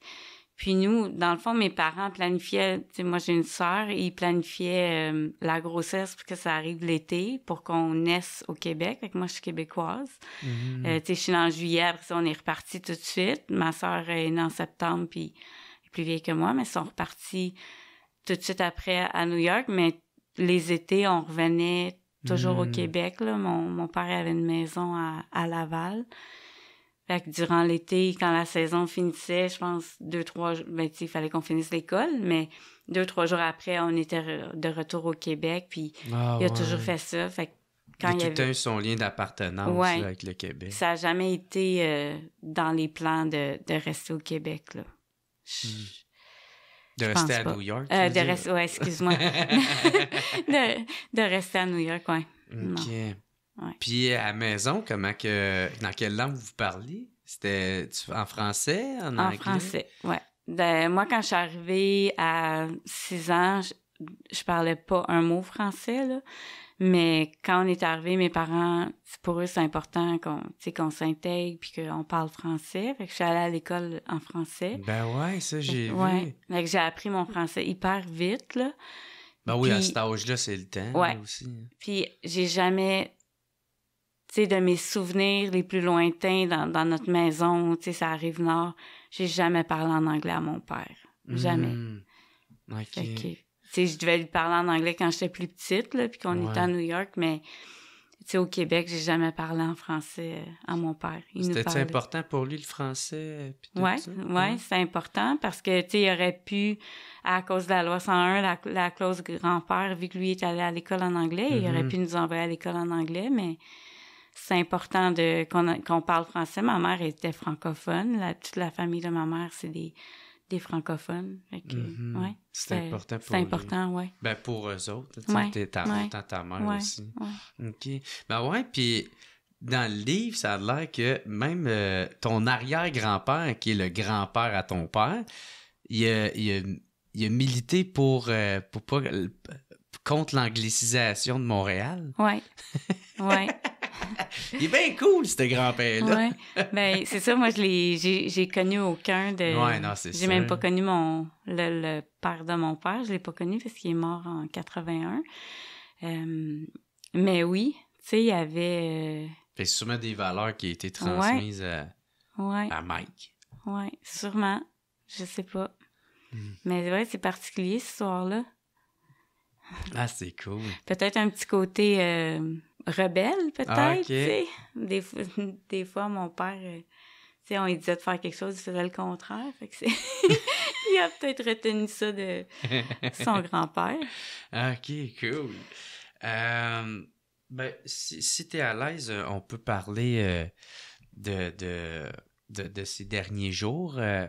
Comment que ça s'est passé comment qu'il l'a appris ou comment que vous l'avez appris, tout ça? Je pense que ça a commencé parce qu'il y avait des douleurs au dos qui continuaient tout le temps? Ou... Ben, tu sais, mon père a toujours eu mal dans le dos, là. Tu sais, quand il a pris sa retraite, ses douleurs au dos sont jamais parties. Mais à un moment donné, c'était peut-être vers 2018, il s'est mis à avoir comme des douleurs articulaires un peu partout. Puis là, il a consulté son médecin de famille, puis... Tu sais, mon père était orgueilleux, puis il était tellement habitué d'avoir mal que, tu sais, on lui disait, tu sais, va voir le médecin, il y a de quoi qui marche pas. Puis, tu sais, à un moment donné, ma mère l'avait vu descendre les escaliers de reculons, parce qu'il était pas capable par en avant. Ouais. Puis là, c'est là qu'on a dit, là, papa, tu sais, il y a quelque chose qui va pas. Fait qu'il est allé voir son médecin de famille, puis son médecin de famille, à cette époque-là, il a juste infiltré de la cortisone dans ses genoux. Il a fait des radiographies, je pense, de ses mains, de ses genoux. Fait qu'il le traitait vraiment comme si c'était de l'arthrite. Fait que là, pendant une bonne année, il a été diagnostiqué avec de l'arthrite. Fait qu'il prenait de la cortisone. Puis tu sais, ça peut aller masquer un peu les symptômes du cancer. Fait qu'ensuite, il a été référé à une rhumatologue qui lui a diagnostiqué de la polymyalgie rheumatica. Puis elle a dit, vous allez guérir de ça, Monsieur Bossy. Fait que, tu sais, c'était tout des symptômes du... Quand tu as une tumeur là, dans ton corps, là, tu sécrètes plein d'hormones puis de cellules comme inflammatoires, puis ça peut aller affecter les... C'est comme une espèce de... Le corps qui se défend, il y a quelque chose qui se passe, là. C'est comme... on appelle ça le syndrome para. Comme para, ça veut dire auto-néoplasique cancer. Fait que c'est comme un syndrome qui est connu, là, avec les cancers. Okay. Puis là, à un moment donné, ben c'est ça, avec la rhumatologue, ben là, il s'est mis à avoir vraiment vraiment plus de douleur, puis la cortisone, ça fonctionnait pas. Fait que la rhumatologue voulait le changer de médicament, puis le médicament qu'elle voulait lui donner, ça l'affecte un peu les poumons. Fait qu'avant de prescrire ça, le patient doit faire une radiographie des poumons. Fait que c'est à ce moment-là qu'ils ont vu une assez solide tumeur, là, de comme 10 cm, là, dans son poumon. Puis, tu sais, la tumeur était comme nécrosée à l'intérieur, là, fait que ça devait faire longtemps qu'elle était là parce qu'elle était comme en train de mourir au noyau, là, au milieu. Puis là, c'est ça. Là, ça l'a déboulé parce que ils ont fait faire un scan de tout son corps, puis il y avait des métastases. Il était déjà en stade 3? En stade 4. Stade 4, oh, ouais. Ça, c'était au mois d'octobre 2021. Fait que, tu sais, c'est ça. Il y avait pu prendre avant, c'est ça qui arrive. Oui. C'est une erreur de diagnostic. C'est pour ça que moi, je prône beaucoup, tu sais, le dépistage du cancer du poumon parce que, tu sais, mon père était à risque parce qu'il avait déjà fumé. Fait que, ouais. Mais moi, je te comprends, tu sais, j'ai pas vécu exactement la même affaire, mais, tu sais, moi, ma mère est décédée du cancer du sein. Puis, tu sais, moi, ma mère, c'était une femme super en forme, jamais fumée, là, tu sais, elle buvait à peine, tu sais. Elle ouvrait la bouteille, elle sniffait, puis elle était « pas vu soin, là, tu sais. » Mais super en santé, elle faisait du sport, et, tu sais, puis m'amener, c'est ça, elle faisait comme son auto-mammographie, je sais pas, là, puis elle a juste senti comme une petite bosse, fait qu'elle a pas pris de chance, elle s'en va voir le médecin. Ils font des genres de radiographie, là, ou la mammographie, je sais pas trop, puis ils ont comme perdu son dossier. Fait que, tu sais, elle a pas reçu de nouvelles de ça. Fait que, tu sais, pas de nouvelles, bonnes nouvelles qu'ils disent, mais vu qu'ils ont perdu le dossier, ben... Elle savait pas qu'il avait perdu le dossier. C'est ça. Fait que, genre, mais un mois après, la tache, la bosse est rendue plus grosse, mais ça commence quasiment à être une tache aussi. Fait que là, elle y retourne. Puis là, ils font la même affaire, puis là, ils découvrent le cancer, là, tu sais. Fait que, tu sais, tout ce temps-là perdu, c'est peut-être ça qui aurait sauvé ma mère ou elle aurait pu être prise à temps. Ben, c'est ça que, tu sais, je t'avais entendu parler de ça, puis tu sais, je pense que ça a été ça notre premier contact, tu sais, ça m'avait vraiment, sais, comme je me suis rendu compte que, tu sais, depuis que mon père est décédé, j'en entends plein d'histoires comme ça. De là. même. Ouais. Ah, mais moi, c'est ça, ça me brise le cœur en maudit des affaires de moi. Puis, tu sais, genre, j'ai jamais mis à faute, c'est sur le personnel, là, tu sais, parce que les autres sont débordés, puis ils essayent de faire du mieux qu'ils peuvent avec ce qu'ils ont, là, tu sais. C'est vraiment, tu sais, le système, comment il est fait, tellement tu sais, à force de tout le temps les pousser à bout de ce monde-là, ben, c'est ça, il arrive des erreurs, puis... Ben, moi, j'avais pas mal plus de colère que toi. Ouais. Ben, moi, tu sais, ça fait quand même 10 ans, moi, de ça. Là, fait mais que... tu sais, quand mon père était... Tu sais, mon père a vécu 6 mois, là.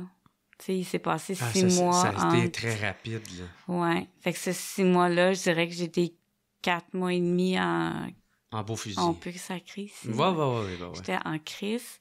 Puis, tu sais, tellement que j'étais fâchée contre mon... À un moment donné, j'étais fâchée parce que, tu sais, mon père était pas fâché. Il était comme... Tu sais, Tania, c'est trop tard. Puis j'étais fâchée qu'il soit pas fâché. Puis, tu sais, à un moment donné, il a fallu que... Tu sais, ça venait dans le chemin de notre relation, là. Tu sais, c'est que j'étais enragée. Mais c'est ça. Fait que, c'est quoi, il a fallu que tu lâches prise ou... Ouais. Ah ouais. Ouais. Ben, tu sais, mon père m'a regardé, il m'a dit, là, arrête d'être choqué. Tu sais, il m'a dit, ça donne plus rien pour moi, là. Il dit, profite du temps. C'est ça. Puis, tu sais, il a dit, je comprends que tu sois fâché, mais pour moi, ça changera plus rien. Puis, mais tu sais, il m'a dit, après, tu iras sauver d'autres mamies puis d'autres papis, là. Mais tu sais, pour moi, c'est trop tard. Tu sais, je pense que mon père savait avant tout le monde, tu sais. Il avait mal, là. Tu sais, moi, j'ai des oncologues qui regardaient ses scans, puis, tu sais, on comprend pas, là, comment il fait, là, pour, tu sais, il luttait aussi beaucoup contre les médicaments pour enlever sa douleur, tu sais, parce que pour lui, c'est comme un peu accepter la mort, là. Tu sais, il était pas fou, là. Il savait comment ça marchait. Tu sais, on te donne la morphine, après ça, on t'en donne un peu plus. Fait qu'il luttait, puis tu sais, malgré ça, les oncologues disaient, on sait pas comment il fait pour rire encore, cet homme-là, ou tu sais, pour sourire, tu sais, puis pour être lucide, là. Fait que, tu sais, juste, tu sais, physiquement, il voyait, il y avait des métastases dans ses os, là, un peu partout. Ouais, ça s'est généralisé. Ouais. Mais tu sais, en même temps, ça représente bien un peu sa vie. Tu sais, il s'est battu pour faire sa place dans NHL, vu qu'il était tellement bon. Tu sais, il te le tapochait, puis il lui fallait qu'il encaisse. C'est ça. Puis, tu sais, son côté un peu compétitif, il l'a emmené avec lui jusqu'à la fin. Tu sais, le premier rendez-vous avec l'oncologue, j'étais avec lui. Puis, tu sais, l'oncologue, il a dit, genre, vous avez un cancer, tout ça. Alors, on peut pas vous opérer. Tu sais, c'était rien d'encourageant. Puis, après, il a dit, avez-vous des questions? Puis, mon père a dit, là, doc, tu sais, tout le monde me dit que je suis un battant, puis que je vais combattre ça. Mais si jamais ça marche pas, ça veut-tu dire que c'est de ma faute? Tu sais?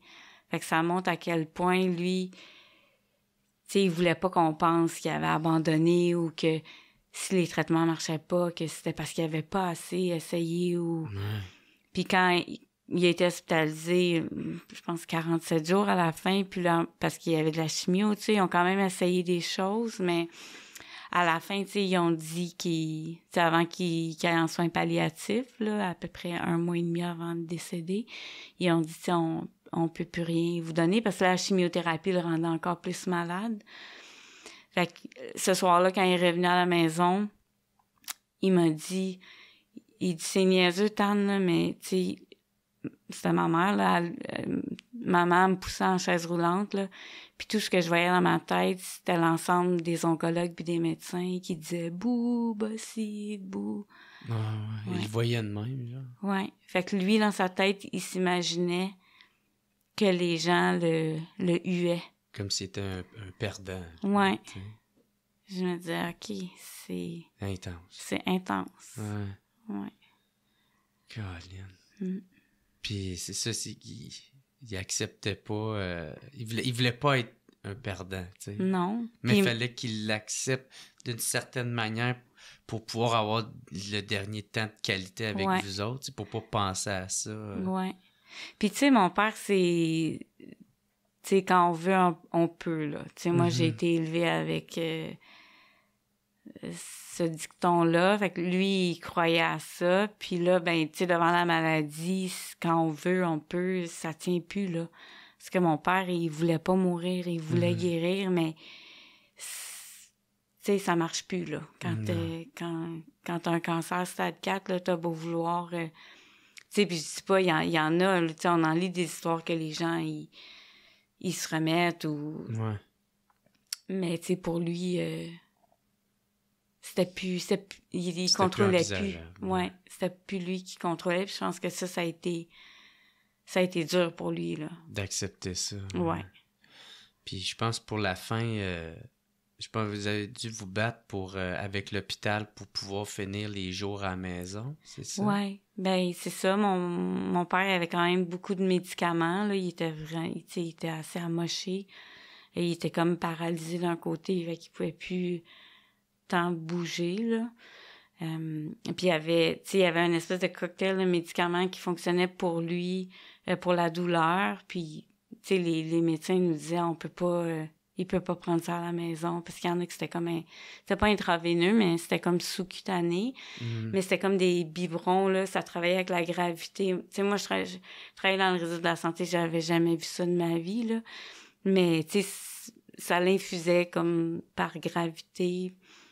Puis là, il nous disait que ma mère pouvait pas gérer ça. Elle a des piqûres aussi, des comme coagulants, vu qu'il bougeait plus, il fallait comme il le piquer. Ouais. Puis il nous disait que... Tu sais, on s'est pas battu, mais tu sais, c'était pas la première option. Puis, tu sais, quand ma mère puis mon père, ils se sont dit, ben, tu sais, mon père voulait ça, là.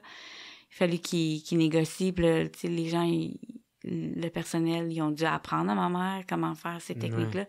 Puis, tu sais, même moi, ma mère, faire un test COVID à elle-même, elle fait pas ça, là. Tu sais, elle me texte, viens me faire un test COVID. Fait que là, tu sais, les infirmières me disaient, votre mère va faire ça. Puis je me disais, oh my God, ma mère fera jamais ça. Puis là, il dit, elle nous a dit qu'elle le ferait. J'étais comme catastrophe. Tu sais, moi, quand mon père est venu, j'étais comme, oh my God, tu sais, qu'est-ce qui va se passer? Mais ma mère, elle l'a fait. Ah, puis ta mère et ton père, ils ont été longtemps ensemble. Ils se sont rencontrés à 14 ans. C'est ça. Ouais. Moi, j'adore ça, ces histoires d'amour-là, qui restent des années ensemble. Puis lui, il parlait pas français, puis elle parlait pas l'anglais. Ah ouais? Non, ma mère, c'est une Québécoise. Pure laine. Pure laine. Elle parlait pas un mot l'anglais. Elle travaillait à la cantine de l'Arena à Laval. Elle dit hot dog puis toaster. C'est ça. Ouais. Fait que, puis là, mon père, tu sais, il l'avait spoté, fait qu'il allait chercher des palettes de chocolat, tu sais, à tous les matchs. Ouais, c'est bien cute. Il essayait de la cruiser. Ouais. Fait que, tu sais, ils ont été ensemble, puis on sait pas trop comment ils faisaient pour communiquer, mais tu sais, quand je disais que mon père avait tout gardé, il avait gardé des mots qu'il écrivait à ma mère, puis ouais. Ah, c'est une belle histoire. Ouais, fait que là, elle voulait tout faire pour pouvoir la ramener à la maison, soit avec la famille. Puis je comprends tellement, tu sais, moi, ma mère, c'est la même affaire, là. C'était pas chez nous, mais c'était chez ma tante. OK. Fait que, puis ma tante était bénéficiaire, fait que, tu sais, elle savait comment faire toutes ces affaires-là, là, tu sais, prendre soin du monde. Puis, tu sais, c'est une belle affaire parce qu'au moins, tu sais, elle a pu faire ses derniers jours avec du monde qu'elle aimait, tu sais, même si c'était plus loin, là, moi, il fallait que je fasse environ comme 1 heure de route pour pouvoir la voir, mais, tu sais, je savais qu'elle était en de bonnes mains, puis que, surtout qu'il y avait de quoi, ben, elle l'avait, tu sais, mais, par exemple, les derniers jours, je sais pas si, toi, ça s'est passé plus rapidement, là, mais, tu sais, moi, c'était même plus ma mère, là, tu sais, des fois... j'arrivais même, tu sais, je pouvais même pas communiquer avec elle. Tu sais, des fois, elle revenait un peu à elle, mais tu sais, tu l'as dit tout à l'heure, la drogue là, qui donnait de la morphine, là, était tellement intense qu'elle était comme plus d'un vape, puis tu sais, ça ressemblait même plus. Là. Ouais. Non, tu sais, nous, on était, je dirais que mon père est resté lucide là, jusque, tu sais, un jour avant... avant de partir, Puis... mais ça, au moins, c'est cool. Ça, il est resté... tu sais, il était pas top shape, là. Tu sais, il était... ça allait pas, mais tu sais, il était capable de parler, puis tu sais, la journée avant qu'il décède, il parlait plus. Puis là, ça s'est quand même fait vite, là, mais tu sais, il s'est mis à comme respirer super vite, puis là, il avait les yeux grands, comme il voulait plus fermer les yeux, puis à ce moment-là, moi, je sais pas, j'ai senti que, tu sais, parce que dans le fond, moi, je vivais dans une intergénération depuis 12 ans, à côté de chez mon père, mais tu sais, j'allais jamais dormir dans la chambre à mes parents, là, tu sais, même les 6 derniers mois quand il était malade, mais ce soir-là, j'ai senti, fait que je suis allée comme avec ma mère, tu sais, à côté de mon père, fait que j'étais vraiment, tu sais, là, quand c'est produit, je l'ai senti, mais les 6 mois d'avant, mon père faisait des délires, là, avec les médicaments. Fait que des fois, comme il pensait que j'étais un coéquipier, puis il me parlait de hockey, puis il faisait des délires, là. Il était plus connecté avec la réalité. Il pensait qu'il était à New York. Il se mettait, tu sais, il applaudissait dans son lit. Il pensait qu'il était au baseball, là. Tu sais, la médication, puis tu sais, je pense que ça lui faisait peur, parce qu'après ça, il revenait à lui, puis il se souvenait de tout, là. OK. Ouais. Il se souvenait qu'il avait échappé, là, ouais. Ah, ça doit être dur pour son orgueil. Ouais. Puis tu sais, des fois, il me reconnaissait pas, puis là, c'est capotant, là. Ah, c'est... Puis là, moi, je pensais aux gens que... Tu sais, que leurs parents la maladie d'Alzheimer ou des trucs comme ça. Puis j'étais comme, oh my God, tu sais. T'essaies de te rattacher à ce que t'as encore. C'est qu'au moins, tu sais, jusqu'à la fin, mon père m'a reconnu, là. Tu sais, il savait que j'étais là. Puis... Ma grand-mère est décédée de ça, l'Alzheimer. OK. Puis, tu sais, moi, elle m'appelait Jonathan. Tu sais, elle pensait que j'étais comme mon cousin. OK. Ou elle me reconnaissait plus vraiment. Ouais. Fait que, tu sais, moi... Genre, je flirtais avec. Là. Je disais, vous êtes donc bien belle, vous. Elle est comme, puis, non, ou sinon, même ma mère aussi, tu sais, elle m'a amené, ça, dans les derniers jours, elle était plus tant là, tu sais, je pense, je me souviens la dernière, tu sais, parce que moi, j'ai essayé de passer du temps avec, puis j'avais comme coupé les ongles, puis moi, quand je me coupe les ongles, j'y coupe bien court, ça a de l'air. Ouais, je vois ça. Fait que, bref, je les avais coupés trop court à ma mère, puis tu sais, elle avait pleuré un peu comme un enfant de 4 ans, là, tu sais, qui était trop court. Puis ça va me hanter toute ma vie, tu sais.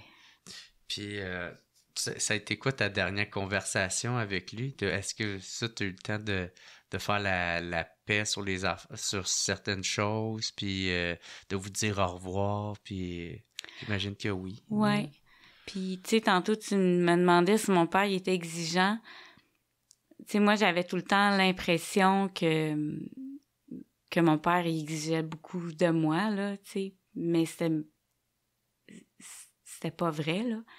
Tu sais, puis ça, j'ai eu le temps d'en parler à mon père parce que, tu sais, tout ce que j'ai fait dans ma vie, je me disais toujours, je veux que tu sais, à l'université, tout, là, tu sais, mes jobs, je me disais toujours, je veux que mon père soit fier de moi, puis, tu sais, quand c'est venu à la fin, puis là, quand j'étais plus comme en colère, tu sais, j'avais dit à mon père, tu sais, que je vais faire, papa, tu sais, tout ce que j'ai fait, tu sais, je voulais que tu sois fier de moi, tout ça, puis mon père m'a regardé et m'a dit, c'est bien simple, Dan, il va falloir que tu sois fier de toi, tu sais, puis j'ai fait comme, ouais, c'est vrai, parce que, tu sais, là, aujourd'hui, ce que je fais, ben, il faut que je le fasse pour moi, parce qu'il est plus là, tu sais. Fait que, ouais, ça m'a comme... Frappé? Ouais. C'est que c'est vrai, dans la vie, il faut que tu sois fier de toi avant de faire toutes sortes d'affaires pour que les autres soient fiers, tu sais. Ouais, faut que tu le fasses pour toi en premier. Puis, tu sais, mon père, il était... Tu sais, mon père m'aimait... Tu sais, l'amour inconditionnel, là, en tout cas, moi, je l'ai pas ressenti souvent. J'ai pas... Tu sais, quelqu'un qui t'aime purement de façon inconditionnelle, là, ben, mon père, c'était ça, là. Tu sais, je pouvais faire n'importe quoi, n'importe quelle niaiserie, échec, pas échec, succès. Tu sais, mon père, il était fier, là, puis il m'aimait malgré tout. Fait que, tu sais, je pense que ça m'a rappelé ça, puis, ouais. Fait que c'est un peu ça, puis j'avais pas tant de choses à régler, là, avec mon père, parce que vu qu'on passait, tu on passait beaucoup... Tu sais, moi, je suis une fille à papa, là, fait que... Ouais, t'étais souvent avec. J'ai fait plein d'affaires. On s'est dit nos affaires, mais tu sais, que mon père me dise, lui, qui avait été obsédé par le hockey, ça a comme un peu fait la paix de « Ah, OK, tu sais... » Moi, j'avais pas de souvenirs de mon père avant. J'ai des souvenirs quand mon père partait jouer à ses matchs, avant 6 ans. Il nous achetait des trucs. Fait que moi, je me souviens que quand mon père m'achetait des trucs, c'est qu'il partait, jouer au hockey dans d'autres villes ou peu importe, là. Fait que c'est un peu les seuls souvenirs. Puis là, c'est comme venu confirmer ça, mais, sans plus, là. Ouais. Puis je pense que la famille, vous avez voulu vivre ça entre vous autres, plus privé. Parce que ça a un peu été comme un effet d'une bombe au Québec quand on a appris son départ. Oui. Ben, tu sais, mon père l'a dit de la minute qu'il l'a su. C'est pour ça que les gens ont l'impression que on l'a pas dit, mais tu sais, mon père faisait de l'arthrite là, avant son diagnostic, puis il était pour guérir de sa maladie là, qu'il a jamais eu là. Fait que c'est sûr que tu sais ça, il y avait rien à dire, mais quand il a eu son diagnostic, tu sais, puis au début mon père voulait pas dire justement que, tu sais, il voulait dire qu'il avait le cancer avancé, mais il voulait pas dire que c'était un cancer du poumon parce que tu sais, les liens qu'on fait avec d'avoir fumé, d'avoir le cancer, tu sais, tout le stigma autour de ça, tu sais, il se sentait un peu responsable, là, de... Ah, il pensait à ça. Ouais. Fait qu'il voulait pas qu'on dise que c'était le cancer du poumon, mais là, finalement, tu sais, moi, j'ai des enfants, là, puis tu sais, mon père, il était bibliothécaire à l'école de ma fille, là, bibliothécaire bénévole, là. Fait que tout le monde le connaît. Fait que c'est sûr que les gens... parlait à mes enfants, tout ça. Fait que finalement, il l'a dit, mais tu sais, il l'a dit dès qu'il l'a su, là. Okay. Puis il a passé sur les 6 mois qu'il a vécu, il a passé un bon mois et demi à l'hôpital, là. Oui. Puis comment t'as pris l'hommage des Highlanders? Parce que je pense que ça, ils ont fait quand même une grosse hommage avant un match ou... Ouais. Ben, c'est ça, c'est le... Dans le fond, eux autres, c'était les 50 ans du club, fait qu'ils célébraient chacun des les chandails qui ont été retirés, là. Fait qu'ils avaient prévu, pour leurs 50 ans, souligner les joueurs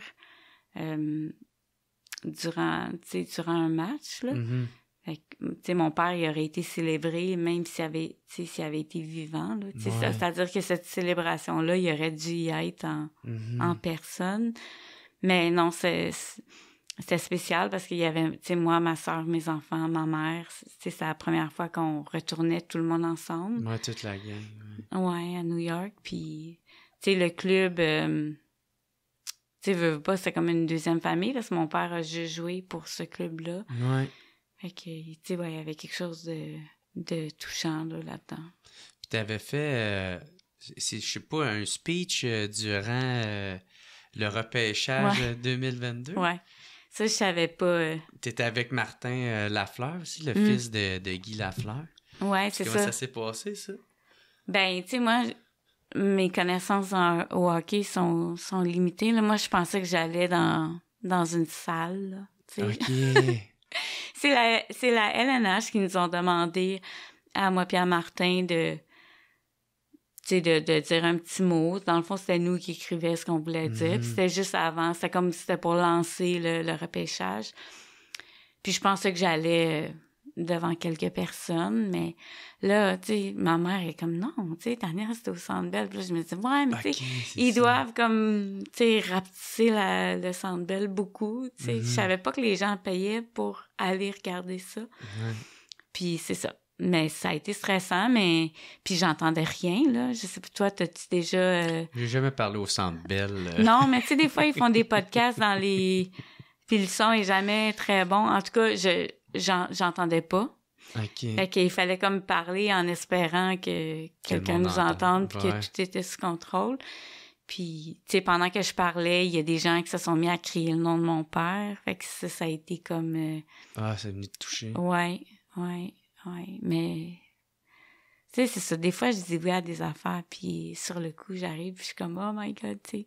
C'était stressant, là. Mhm. Mais non, je pense que ça a été apprécié, puis... Dans le fond, tu t'es donné un peu comme mission de faire découvrir, de parler du diagnostic Ouais, du cancer du poumon. ouais. C'est qu'il y a un projet ça s'appelle... C'est pas un programme, là, parce que c'est un projet de démonstration du dépistage du cancer du poumon. C'est comme une espèce de projet pilote là, pour les gens qui sont à risque d'avoir un cancer du poumon, d'avoir un dépistage, Mhm. tu sais, d'avoir un scan à toutes les années pour justement être capable De le de détecter. le détecter parce que, tu sais, on n'a pas vraiment conscience de notre poumon, là, tu sais, fait que la tumeur peut devenir très grosse avant qu'on ait des symptômes, puis souvent, les gens ont des symptômes quand c'est métastasé, là. Fait qu'ils vont avoir, exemple, des symptômes osseux ou, tu sais, ils vont avoir des masses qui vont pousser. Puis les autres pensent juste qu'ils ont soit mal à l'épaule ou C'est soit ça. de même, sans s'en Mais rendre compte. malheureusement, c'est trop tard pour être traité, là, quand c'est rendu stade 3, stade 4, tu sais, tu peux même plus être opéré, puis tu sais, même l'immunothérapie, la chimiothérapie, ça marche moins bien. Fait que souvent, tu sais, c'est juste un scan, là, tu sais, assez simple, là, qui a pas tant de risques, mais qui peut justement permettre de détecter ça à l'avance pour pouvoir traiter, là. OK. Fait que là, c'est quoi? Tu es en train de travailler sur un programme qui... Non, le programme existe déjà OK. au Québec. Ouais. C'est-à-dire que les gens, avec leur médecin de famille, peuvent demander à faire partie de ce projet-là Mhm. de dépistage, mais c'est juste qu'il est peu connu. OK.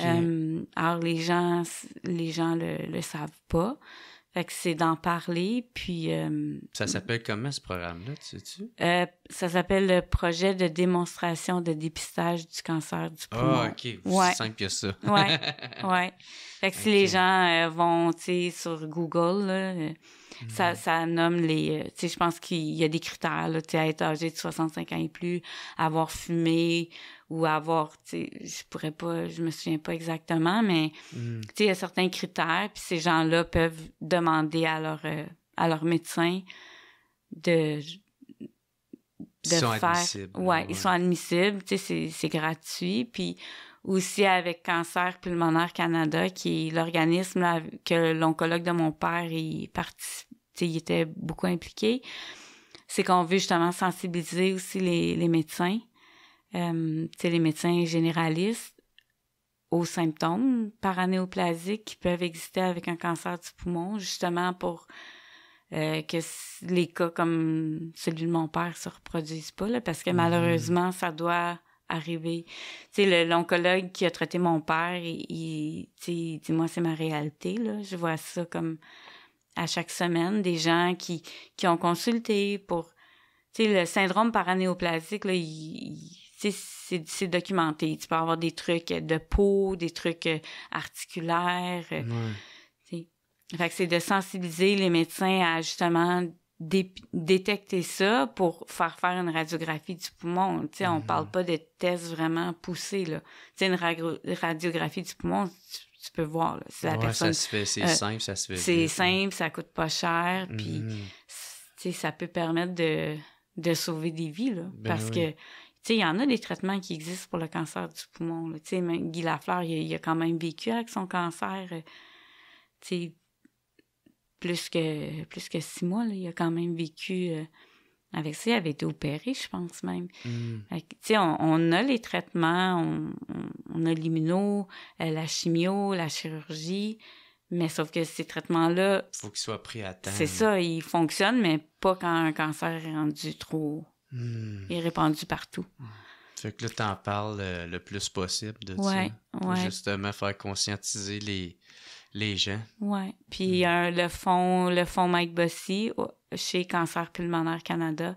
C'est justement... OK. Ouais. Ah, il y a ça, OK, Ouais. aussi. Puis à la soirée, tu nommais tantôt l'hommage là, qu'ils ont fait à mon père. Ben, tu sais, dans les arénas, ils font souvent des moitié-moitié, là. Ouais. Puis à ce moment-là, tu sais, l'argent du moitié-moitié était allé au fonds Mike Bossy. Je pense qu'on avait ramassé, tu sais, une bonne somme d'argent, là. Ah, c'est cool. Fait qu'on veut prendre cet argent-là justement pour faire des conférences, puis c'est pas moi, là, mais promouvoir ça. ouais, puis que les médecins puissent aller parler justement aux médecins de famille pour leur dire voici quoi, tu sais, c'est quoi les drapeaux rouges, justement, là. Puis de référer aussi leurs propres clients au programme, là. Mais c'est ça, si un événement triste comme ça peut en ressortir positif de même, ben c'est ça, il faut en ressortir le plus positif. Oui, c'est ça. Moi, je voyais pas comment je pouvais, tu sais... Aider. Moi, mais tu sais, continuer. Tu sais, je pense que toute cette colère-là que j'avais, là, il fallait que je la déplace ailleurs. Puis... Parce que ça reste de l'énergie, là, ça. Ouais. Moi, j'ai fait ça. Moi, c'est que ça a été, c'est que j'ai décidé de me lancer en humour, tu sais. C'est ça. C'est de prendre ça. Ouais. C'est ça. C'est une énergie, puis il faut comme la redéployer ailleurs, parce que sinon... Elle te brûle en dedans. Ouais. Puis elle s'en va pas. Ou, tu sais, il y a plein de méthodes. Tu sais, nous, les humains, on a plein de méthodes pour fuir, là. Mais, tu sais, c'était la meilleure option que j'ai trouvée, en fait. En tout cas, ça en est une bonne. Oui, mais je pense que oui. Tania Bossy, gros merci. Merci beaucoup d'être venue. Là, c'est ça. Il y a ce livre-là, 50 jours dans la vie de Mike Bossy, préface de Wayne Gretzky. Allez vous procurer ça. C'est disponible tout partout dans les librairies. Les librairies, les grandes surfaces, chez Costco. Ouais. Moi, je suis impatient de le lire pour vrai, parce qu'avec tout ce que j'ai lu là, sur la vie de ton père, là, ça a l'air vraiment très intéressant. Ça. Ben, tu m'en donneras des nouvelles. C'est ça la paye, hein, Michael dit tout le temps, c'est ça la paye de faire un livre. C'est beaucoup de travail, mais la paye, c'est d'avoir les commentaires. Ouais. Ah ben merci beaucoup. Puis je te laisse le mot de la fin. Y a-tu de quoi que t'aimerais dire? Y a-tu de quoi que t'aimerais plugger ou t'aimerais... Ben, tu sais, le fonds, comme on s'est dit, le fonds Mike Bossy chez Cancer Pulmonaire Canada, vous pouvez aller sur le site web faire un don. Puis le livre aussi, là, tu sais, moi, c'est de la lecture pour tous. C'est écrit, justement, c'est pas 50 jours précis, mais c'est décliné sur 50 jours. Alors, ça se lit bien. Ça fait un beau cadeau aussi. Ouais. Puis même pour ceux qui sont pas fins connaisseurs de hockey, c'est divertissant. Il y avait une vie divertissante, mon père. Ben, merci beaucoup, merci Tania Bossy. Puis un gros merci aussi à procafetière.ca qui commandite le podcast de cette semaine. Fait que merci beaucoup tout le monde d'avoir écouté. On se revoit la semaine prochaine. Bye tout le monde. It's the What's Up Podcast. What's Up Podcast. What's Up Podcast. Avec Jeremy Alain. Yeah. Boom.